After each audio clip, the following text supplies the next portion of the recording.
Le regroupement des pêcheurs professionnels du sud de la Gaspésie a tenu un point de presse le mercredi 26 mars au club de golf de Chandler pour exprimer son mécontentement envers le gouvernement fédéral.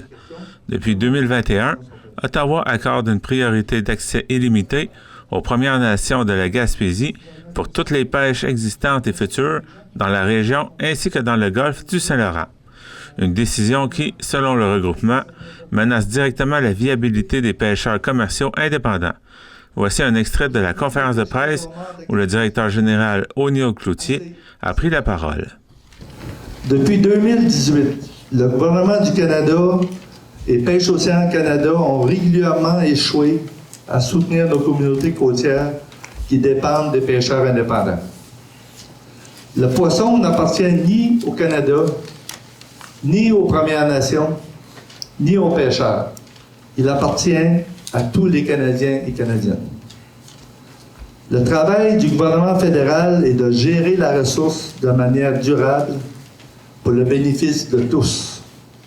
Mais dans l'industrie de la pêche côtière, le gouvernement fédéral a décidé de fermer les yeux sur l'importance de nos pêcheries pour notre économie et la survie de nos communautés. Bien que les autorités gouvernementales disent que les pêcheurs sont les yeux et les oreilles nécessaires pour une gestion durable des pêches, depuis 2021, nous sommes exclus des comités de cogestion et de co-gouvernance mis en place entre le fédéral et les Premières Nations. Les pêcheurs individuels ou indépendants de homards ont investi collectivement des dizaines de millions de dollars depuis 2006 pour développer une pêche durable, assurer la stabilité de la ressource pour tous et lutter pour maintenir les retombées de la pêche dans nos communautés.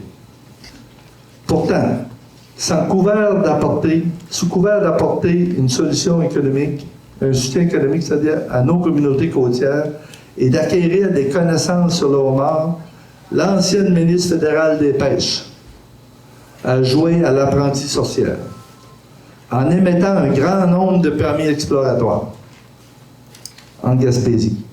En ce faisant, elle autorise l'augmentation des prélèvements sur le homard de 112 % dans les zones commerciales, notamment dans la zone commerciale 19A2 à 19C2, c'est Parc-Forillon vers Mont-Louis.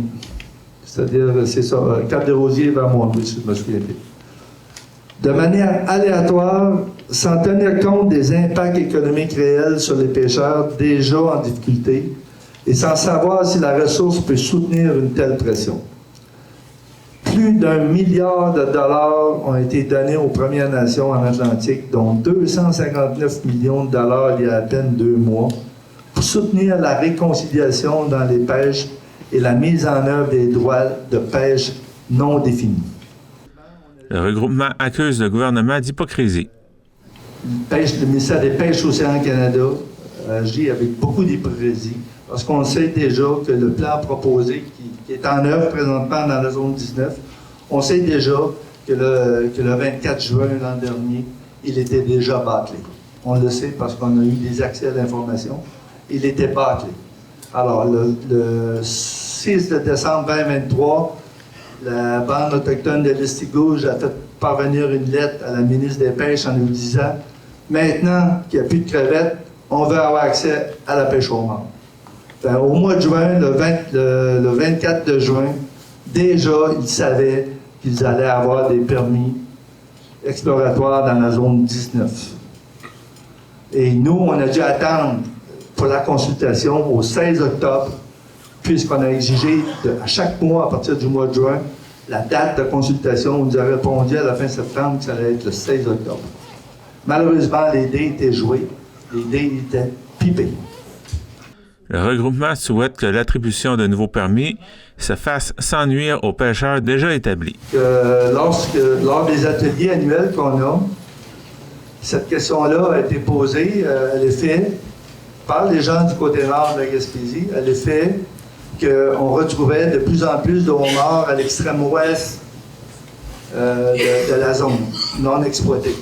Alors nous-mêmes, comme organisme, il y a 4 ans passés, 5 ans passés, On a proposé au ministère, évidemment, puisqu'on ne peut pas, évidemment, empêcher une région en développement d'avoir accès à une ressource qui arrive chez elle, on ne peut pas les empêcher de le faire. Ça fait qu'on a proposé au ministère, évidemment, d'émettre un certain nombre de permis selon, évidemment, le protocole scientifique utilisé à l'époque, qui est évidemment d'émettre en premier, pour un certain nombre d'années, des permis de pêche expérimentaux pour voir si c'est de la ressource, pour aller chercher des relevés de ressources, pour voir s'il y a vraiment d'abondance. Et après ça, voir à transférer ces permis-là en pêche exploratoire, bien entendu. Et finalement, pour la dernière étape, après 10 ans, parce que c'est comme ça que ça se fait, après 10 ans, émettre ces permis-là, si la ressource se maintient, émettre ces permis-là de façon permanente. Hein, des vrais permis de pêche. Ils l'ont fait. Dans cette zone-là, la nouvelle zone exploratoire qu'on parle, ça a été fait il y a 5 ans passés. Et les pêcheurs Wolastoqey et un pêcheur blanc ont pêché de façon scientifique pour récupérer des données, donc en stade expérimental pendant 4 ans. Et en 2024, ces permis-là ont été transférés en permis exploratoire, qui suit le processus habituel. Lorsqu'on a été consulté, on a proposé au ministère, on a dit oui, on est d'accord, on ne peut pas effectivement empêcher une région de se développer, surtout si une ressource arrive, mais encore faudrait-il que les permis exploratoires que vous envisagiez de donner soient strictement donnés dans la zone exploratoire et non pas dans la zone commerciale à côté, qui était située à côté.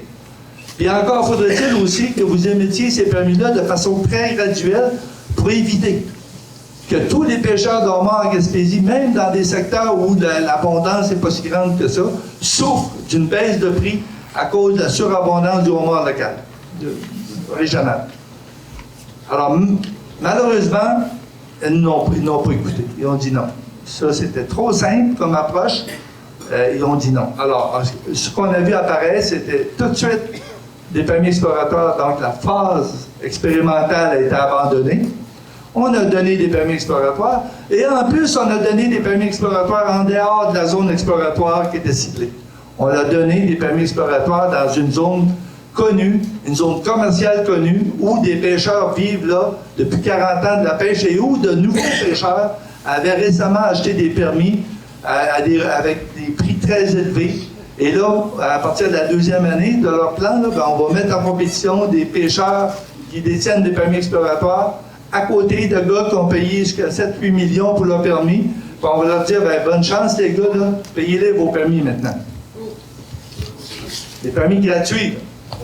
Vous devez comprendre là, qu'on va mettre en compétition, dans une zone commerciale, des pêcheurs qui se sont vidés les poches pour pouvoir avoir accès à un métier, une pêche normale, une pêche qui va bien, hein, avec des pêcheurs qui ne paieront pas leur permis. Alors, ça a un impact direct sur ces pêcheurs-là. La première conséquence que ça a eu, on peut vous le dire, c'est que les banques qui ont fait les prêts à taux variables, ont rappelé puis ont jugé que le risque avait changé dans l'espace de quelques mois. Alors que le pêcheur était seul dans sa zone pour pêcher et payer un permis excessivement cher, là, on allait, à partir de la 2e année, mettre en compétition avec lui un pêcheur qui n'a pas payé son permis. Et ça, c'est le risque qu'on a avisé, qu'on a donné au MPO pour ne pas qu'il le fasse.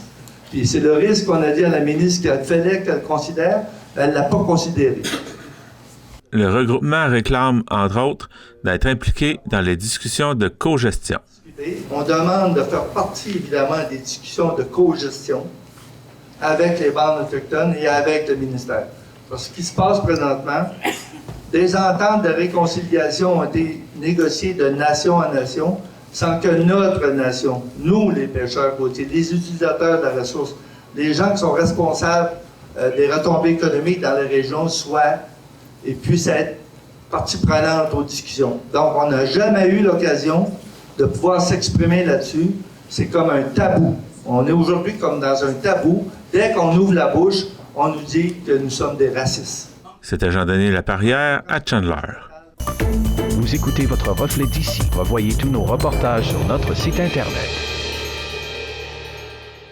La boutique Le Mercier de Chandler, l'endroit où magasiner un vêtement devient une expérience en soi. Venez nous voir en magasin et soyez accompagnés par des professionnels soucieux de vous offrir la qualité avec le style, l'originalité et ce pour toutes les occasions. Nous avons de tout pour le sportif, l'homme d'affaires et des occasions spéciales qui requièrent un service personnalisé pour faire de vos événements des moments inoubliables. 484 rue Hôtel de Ville Chandler, 418-689-2404 ou visitez notre page Facebook Le Mercier Chandler. Boutique Le Mercier, la référence en mode masculine en région.